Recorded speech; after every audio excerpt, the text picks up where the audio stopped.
Hello Nerds, welcome back to the Waifus. I am Sefi and we have a lot of news to cover today. So they published the patch notes and also the skill updates for the 27th. We are getting a couple nerfs, small nerfs, and a couple of small buffs. Nothing too important, but I want to go over that as well. The most noteworthy thing that I thought it was pretty fun is they are nerfing Soline. She's already a pretty bad unit, so they fixed the bug with her skills and she's gonna be even worse.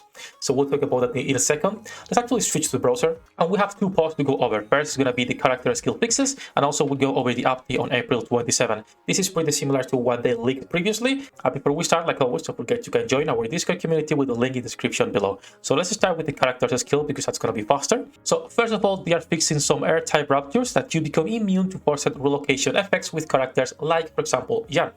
Pretty good stuff, but Jan still is not gonna be like super buff or anything. It's just a small fix. They are also fixing once again the Laplace burst skill, where the visual effect on Arena was, she was shooting somewhere else instead of actually to the enemy. And then one of the most interesting parts is they are also fixing Ali's charge damage was incorrect under certain conditions. This should not be a super big buff or nerf to her. She's still gonna be pretty good when you max her out. One of the best units late game if you have her ultra maxed, right? Full overload, full skills, everything else. So that's nice. Now they are also fixing issues where reload buff skills loaded ammo only were applied on basic ammunition capacity, ignoring existing ammunition capacity boost. So they are fixing that for power and for diesel. Some teams use diesel, for example, on train, so that's gonna benefit her. Power is not that much used, but there were people who really went all in for her because they like Chainsaw Man, so that's good if you have her. They also fixed an issue where Soline skill 2 was applied even if the character was not at maximum HP. So, she was already working not as intended, and even then she's a bad unit, so now she's going to be even worse. Again, not a super big nerf or anything, just something funny because most people don't use Soline. I have a friend who has her core 7. He has been constantly getting her non-stop, so pretty fun stuff. Other than that, they are fixing issues on some skill casted during full burst to no effect. For example, Rupee, Sin, and Biscuit. That's gonna be good for Rupee, that's gonna be good for Biscuit. Sin is still not that used, sadly, even though to me she's the best waifu on the Liberation system, on the original Liberation system. With Nihilister now, it's hard to figure out who I prefer, even though I'm not that involved with the Dragon Mommy. I really like her, but after knowing she's in Liberation, I lost a lot of interest for her. Moving on, we have fixed issues where decoys or shields generated by skills will take damage twice. Involved techniques in these are Delta and Nether, which you can ignore because SR are not used in this game. Then we have Fog 1 and Arya.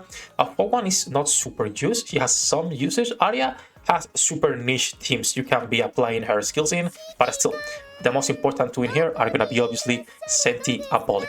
Then to finish this part, adjusted the skill description of the Nihilister and also for Balorta's two skills, they just changed some of the text. And last point, fixed an issue where the healing effect was triggered repeatedly when Biscuit calls her skill 1 Happy Poopy in coordinated operation. So maybe we will see less Biscuit in coordinated operation, even though she's still a pretty decent unit. So that's everything for the skill changes themselves. Now let's move into the patch notes because that's probably the most interesting part for everyone, right? So first things first, Sakura and Dee are gonna be available in Ordinary Recruit after the patch is done. If you didn't get them, long term you probably will get both, so don't worry too much. Now major updates, we are getting Dorothy with a 1% chance. If you want to see her skill set, we have already added her to the website. We don't have a review yet, obviously, because it's stupid adding a review before the character actually comes out. We have some pre-analysis that we did already. I want to be making a video on that tomorrow. If you are still on the fence if you should be pulling or not, personally, I think you should be pulling. She's gonna be a super great unit. Even if you have a litter, they would coexist together and they're gonna be the best first one in the game, unless we actually get Dorothy and she sucks, which it's unlikely. Other than Dorothy with the 1%, we are getting Ray. Now Ray, I think it's super good, not because it's her kit, but because she's a free MLB unit that is gonna help free-to-play players and new players have already one unit with 3 stars. That is huge for everyone, and that's a win. Even if she's not gonna be that used, she has a potential to be a good defender. We'll have to see the specific compositions where we can actually put her in. Now, special costumes, we are getting 2 that you will only be able to buy. So they are going to be the Alice one and the Viper one. They are going to be both on tickets. Here's the thing, the ticket for Alice will include only advanced vouchers, so 25 vouchers probably, and no mods. The mission pass is going to be including, like this one, only normal pulls, molds, and the skin. So if you are on the fence, which one do you prefer? If you are going for looks, we haven't seen the Viper skin, but I will probably be going for that one.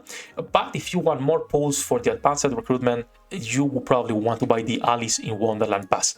If you were on the fence whether buy one or the other, right? If you're gonna buy both of them, it doesn't really matter. We're also getting Overzone, which is gonna be, as you can see, divided into 3 stages. We're gonna have in the story 1, story 2, and then the challenge stages. The challenge mode seems to have different rewards, which I really like. It's gonna be like an actual fight where we need to think a little bit more, not just use whatever units to get the 100% bonus and clear the whole event. So that's nice for players who wanted a little bit more of a challenge on the events and not just to farm every day. We're also getting the skip functionality for the events, so you can just farm every single day a lot faster, which is nice. Now, other than Overzone, we are getting a mini game for White Memory, which is gonna be related to Snow White. We're gonna be learning a lot more about her and also about some other pilgrims. Then we are getting a 14-day login calendar. You probably saw all the rewards already. We are getting 50 something pools, advanced pools, and then 11 pools, normal ones. So pretty good half-year anniversary, honestly. We are also getting a new theme event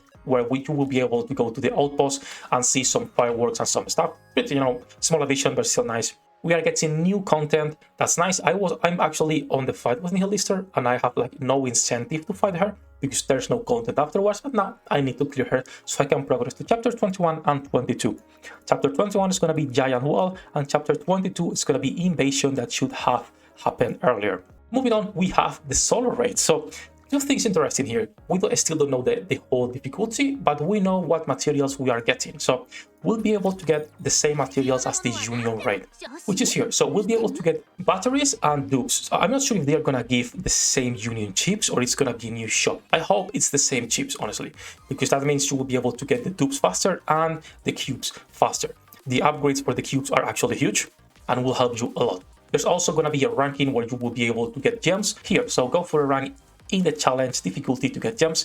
We don't know if everyone is going to be able to obtain some gem or it's only going to be something for the worlds. Hopefully everyone can get something for free, right? That will be pretty cool. It's going to open on May. We are getting 4 new lost sectors. I still need to get up to date with that.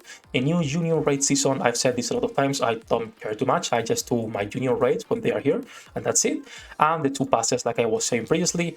The main mission pass is going to be the Viper one, only recruit vouchers and mod items.